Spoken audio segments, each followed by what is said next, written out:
Admin menu. We'll go through the remainder of the admin menu forms, which is admin preference, admin categories, currencies and financial periods now. So we select admin and admin preferences to run through the admin preferences. The general tab here, this is where you set the default code separator for the WBS node. So when you create a project, this will be the default separator.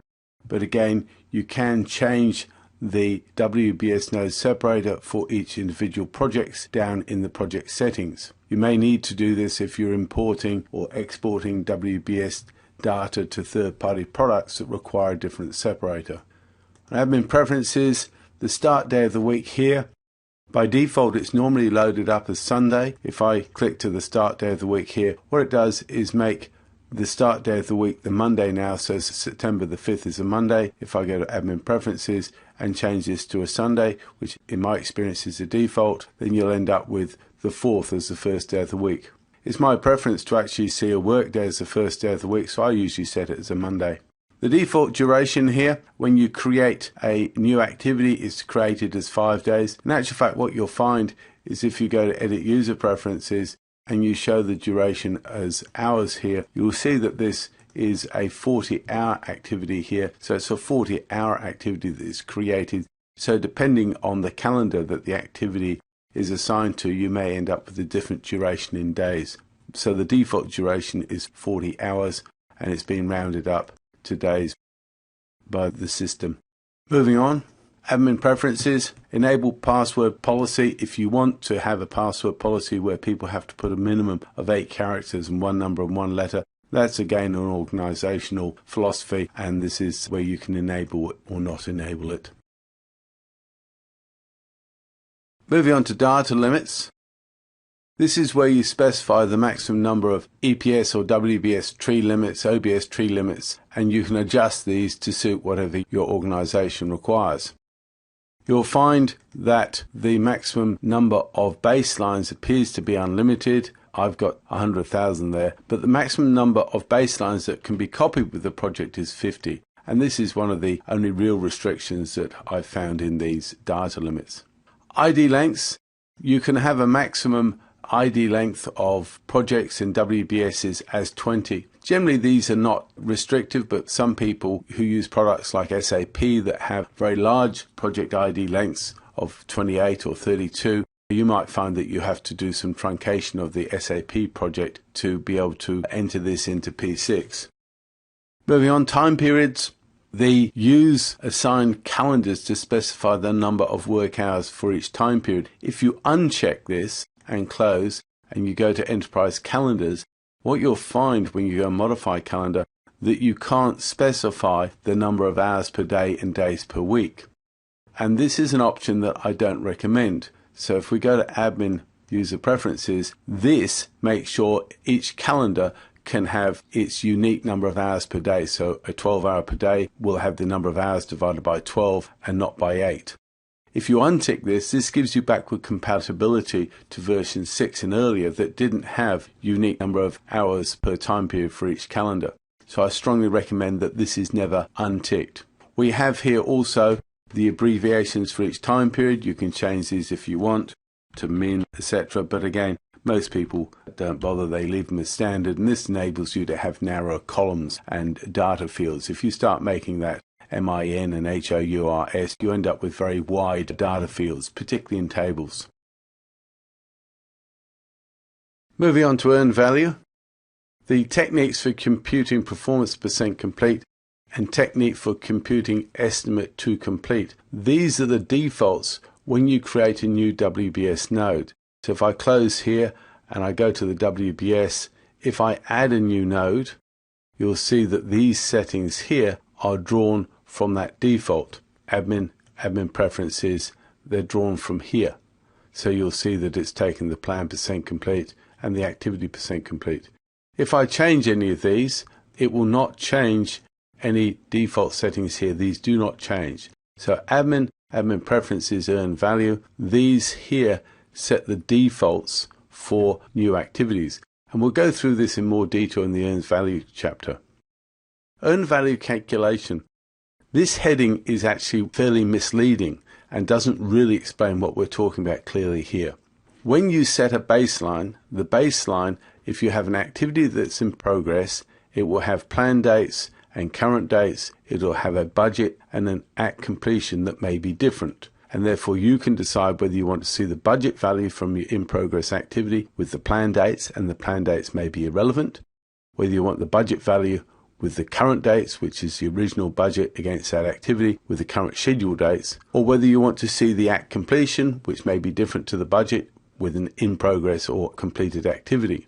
The default when you create a database is the budget value of plan dates, and when you have an in-progress schedule, you're almost guaranteed to see the incorrect data because the plan dates often hold irrelevant data.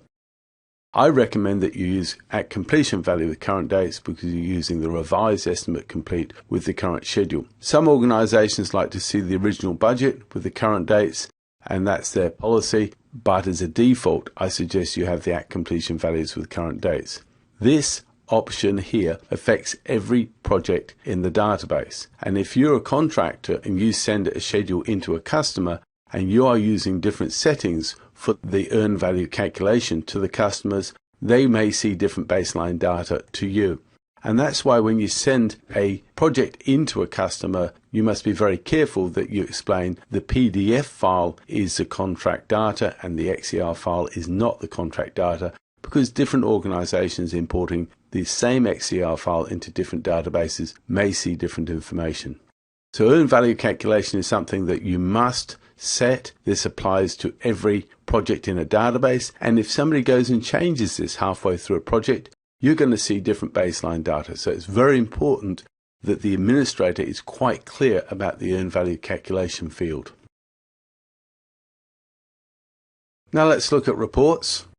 You can create 3 sets of headings: header, footer and custom, first, second and third set, and these may be brought up in reports and in the print preview. So if I close here and I go to the activities view and select print preview, in the setup of either the header or the footer, I can call up the footer or the header or the custom labels here and add them into the header and footer. So going back to admin preferences, these you can put your company name or whatever you like in here and pull it up in the headers and footers. Moving on to options. When you summarize project data so it's available and you have the latest project data in the projects view, you can summarize the data by week or by month. So you cannot summarize this data by day or hour. We'll talk about financial periods in a minute. If you're using contract management, which is another Oracle Primavera software package for managing contracts, you can create a link with that database and exchange data with Contract Manager. Help. You'll find that Primavera P6 has in version 8.3 local help and online help. If you click local help, this will take you to your local drive and pull the help file from the local drive. If you select online help, Primavera P6 will go to the Oracle website. One would expect the Oracle website to have more up-to-date data. So what happens now is that when you go to admin preferences, you can decide when you press the F1 key whether you want to go to the Oracle website or whether you want to go to local help.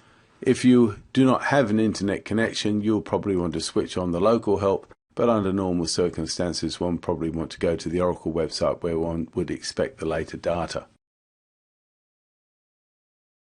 Rate types.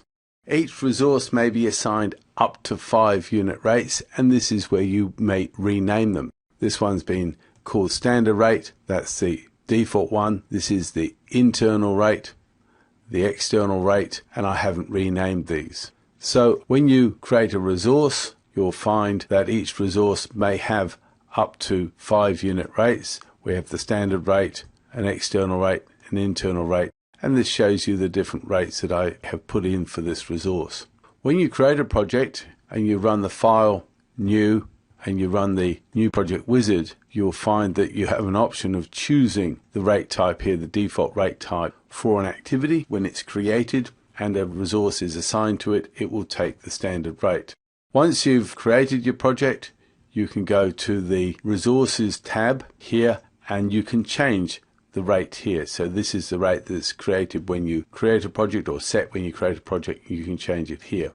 When you assign a resource to an activity, it will be assigned with whatever rate you have nominated. Here we've nominated the standard rate, but we can, after each resource is assigned, change this if we want to, and it will change the rate here.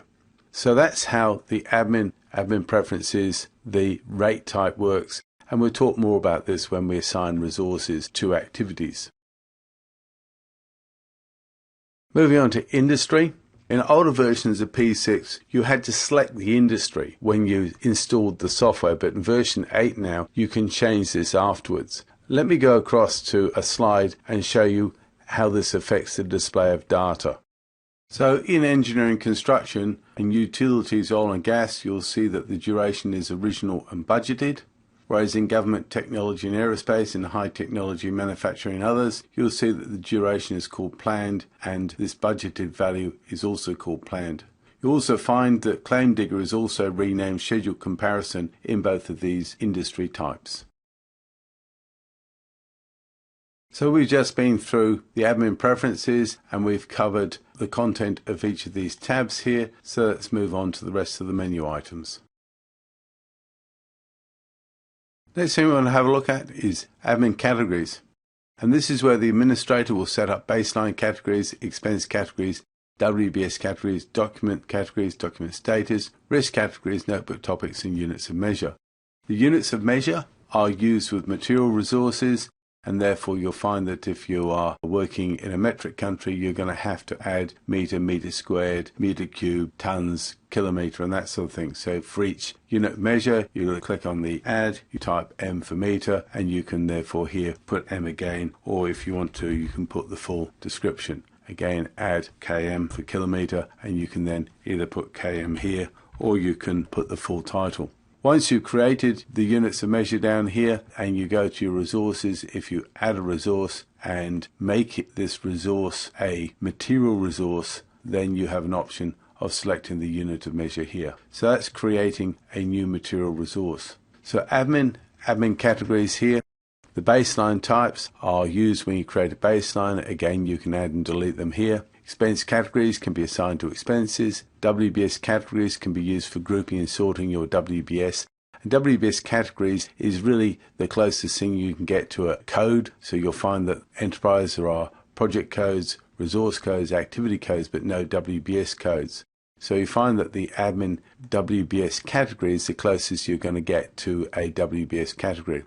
Document categories can be assigned to documents, document status, to again documents, risk categories, and notebook topics, as we've seen before, these are where they're created and reordered by the administrator.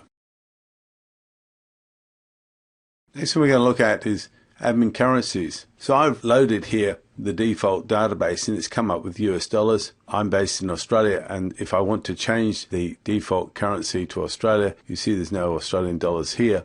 But I can't actually add Australian dollars here and make it the default currency. So what you actually have to do, which is quite interesting, is you actually have to go in and rename the US dollars. So I actually have to go in here, rename it AUD, call it Australian dollars, and rename the currency. If I want to use a different currency, I can make it a dollar. Now if I need the US dollar, I've now got to add that. I've got to call it US dollar, call it US dollar here, and here then I can remake it, reassign the currency. Now I've created the currency of both the Australian dollar and I've got the US dollar here. I can decide on the appearance and the exchange rate here. So the exchange rate's about 0.89 at the moment. So that's creating a currency. So when you assign or when you create a resource, if I add a resource here, you will see that it is assigned a currency. You'll see here that because I've renamed the US dollar Australian dollar, all my currencies have been renamed Australian dollar. Also, in Edit User Preferences, each user is allowed to reassign their currency, which is quite dangerous. So what happens now when you reassign a currency, if I close out of here and go to my activity, you can see here that I have a price per unit of 120 US dollars per hour, and if I put in the cost here, you'll see that I have $3,840. If I go to edit user preferences, I can actually hide the currency symbol and not show the decimals, and you'll see now it's got 3840. The real issue is if somebody goes in and actually changes the currency here to a different currency. So if I change it to the US dollars, you'll now see that this rate has changed to 3418. So again, edit user preferences. If I go back to the Australian dollars, now you'll see that the rate has changed to 3840. So the administrator must be on top of currencies. The administrators make sure that they go into the currencies. I recommend administrators should delete all the currencies that they don't use. And if you don't use any of these currencies, we'll get rid of them all. Get rid of the whole lot if necessary. Once you've got rid of the currencies, then there's no issue. If you are using multiple currencies, well then you can't delete them. But I strongly recommend you delete all the currencies, and then there won't be a problem with somebody assigning the wrong currency. I've now deleted all the currencies, and there's no risk of a user then using a different currency and then displaying an incorrect value for a project cost to date or cost to complete or budget. Moving on, next thing we want to look at is admin financial periods. Financial periods allow you to store how much you've spent each period. So you can create financial periods in weeks or months or years. You can't create financial periods in days or hours though. Typically, most companies create financial periods to match their accounting periods, and therefore you create them every month. And this allows you to decide where you batch create a financial period from and to. So if I want to create financial periods for this year, I can say I want to go from batch start 1st of January. You can see I've created up to the 31st of the 15th. I can therefore batch create, and if I say yes, then what it will do is it's now created the financial periods for next year. So now I've created the financial periods. As I update my project, I can go to Tools, Store Period Performance, and this is where I copy the amount I spent each week or month into these fields. This means that once you've created these fields, you can accurately record how much you spent each month, and your S-curves will be more accurately drawn rather than averaging from the beginning to the end of a 6-month activity. You'll actually see the S-curve will change each month depending on how much you've spent each month. So that will allow you to store financial periods. And then when you go to places like, for example, here, I've got the resource usage profile. When I go to the options here, you can therefore decide whether you want to display based on financial period or not. So you have an option of either having more accurate S-curves or less accurate S-curves. Obviously, you've got to store the financial data each period. You'll find storing financial data takes quite a lot of practice to get right and good procedures and processes. But once you've gone through the process of doing that, you'll get more accurate S-curves. So that's covered now the financial periods. They're created here. You can therefore go to Edit User Preferences, and down the bottom here in Application, this is where you can decide what financial periods you want to see in columns. Then you can go to the columns and decide from those that you've permitted yourself to use. You can therefore here then decide what financial period data columns you want to see. And then finally down in things like the resource usage profile and these sort of ones here, you can therefore go to the options and decide whether you want to display the curves based on financial data or not. So that covers a little bit of financial data. When we go to assign resources to activities and update a resource program, on the updating resource program, we'll have a look at how we use this, and I'll give you a live example.